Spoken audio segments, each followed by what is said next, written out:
on va commencer en lisant ce passage bien connu de la femme cananéenne dans Matthieu chapitre 15 au verset 22. Jésus étant parti de là, se retira dans le territoire de Tyr et de Sidon. Et voici une femme cananéenne qui venait de ces contrées lui cria « Aie pitié de moi, Seigneur, fils de David. Ma fille est cruellement tourmentée par le démon. » Il ne lui répondit pas un mot. Et ses disciples s'approchèrent et lui dirent avec instance « Renvoie-la, car elle crie derrière nous. » Il répondit « Je n'ai été envoyé qu'aux brebis perdues de la maison d'Israël. » Mais cette femme vint se prosterner devant lui, disant « Seigneur, secours-moi. » Il répondit « Il n'est pas bien de prendre le pain des enfants et de le jeter aux petits chiens. » « Oui, Seigneur, dit-elle, mais les petits chiens mangent les miettes qui tombent de la table de leur maître. » Alors Jésus lui dit « Femme, ta foi est grande, qu'il en soit fait comme tu veux. » Et à l'heure même, sa fille fut guérie. Quelle merveilleuse histoire qui nous en dit beaucoup sur la foi. Et souvent, on est comme cette femme cananéenne. On a un problème dans notre vie, on a une situation difficile et on se souvient qu'on a un Dieu surnaturel qui peut tout. Et on décide alors d'utiliser la foi. On décide de croire en lui. Et je dis utiliser la foi parce que nous avons tous la foi. La Bible dit nous avons tous reçu une mesure de foi. Nous avons tous la capacité de l'utiliser. Et même la plus petite de ces mesures, Jésus a dit, est capable de déplacer des montagnes. Donc le problème n'est pas le fait de ne pas avoir de foi, tout le monde l'a. Le problème, c'est que quand on commence à l'utiliser et on vient vers Dieu avec foi, oh, Dieu est surnaturel, il va intervenir dans ma situation, il va venir au secours de ma détresse, on prie. Mais comme cette femme, Jésus fait silence. Comme cette femme, on prie souvent, mais les circonstances ne changent pas. Le ciel semble être fermé, le ciel ne semble pas nous répondre, et c'est là que ça devient problématique. Parce qu'à ce moment-là, on doute. Et notre foi est paralysée, on arrête d'être déterminé, on arrête de croire, on arrête de persévérer, parce qu'on croit que finalement, puisqu'on a prié et qu'il ne s'est rien passé, on abandonne le combat. Et ce qui est étonnant de voir ici, c'est que Jésus va dire à cette femme, ta foi est grande. Pourquoi va-t-il dire à cette femme que sa foi est grande ?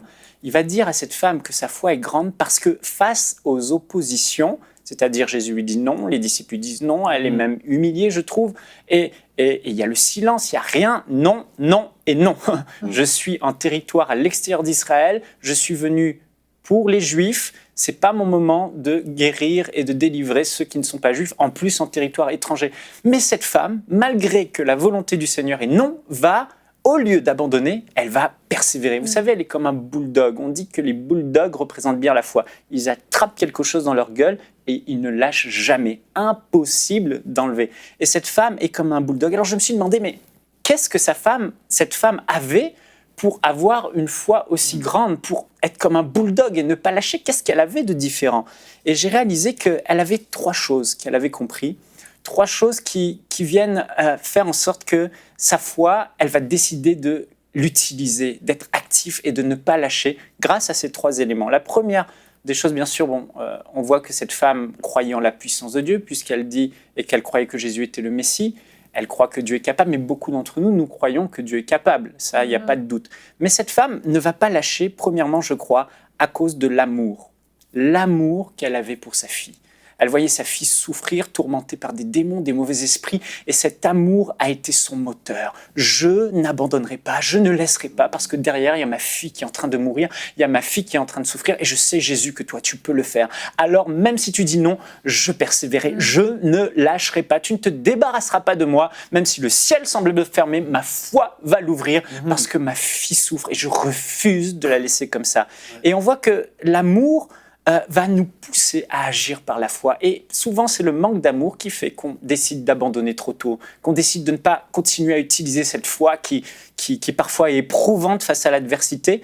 Et Galates 5,6 dit « La foi agissante par l'amour ». L'amour nous pousse à prendre la foi et à l'activer, à agir par la foi.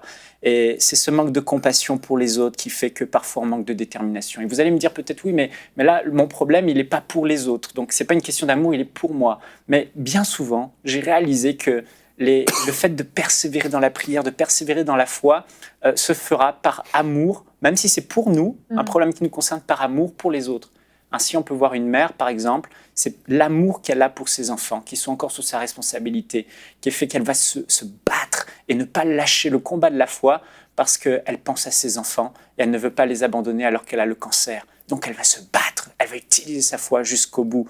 C'est comme ça qu'un évangéliste, par exemple, qui a appelé au ministère, et il a des peurs, il va braver toutes ses peurs par amour quand il va penser à tous ces gens qui vont aller en enfer. Alors il va continuer à utiliser sa foi au lieu de la ranger et de la mettre de côté. C'est comme ça qu'un pasteur qui est découragé peut-être par les difficultés de l'Église va continuer à marcher par la foi, à dominer tous les problèmes qu'il peut avoir, à ne pas céder au découragement à cause justement de l'amour qu'il a pour le Seigneur Jésus, comme l'apôtre Pierre. Jésus a dit « Si tu m'aimes, alors paie mes brebis ».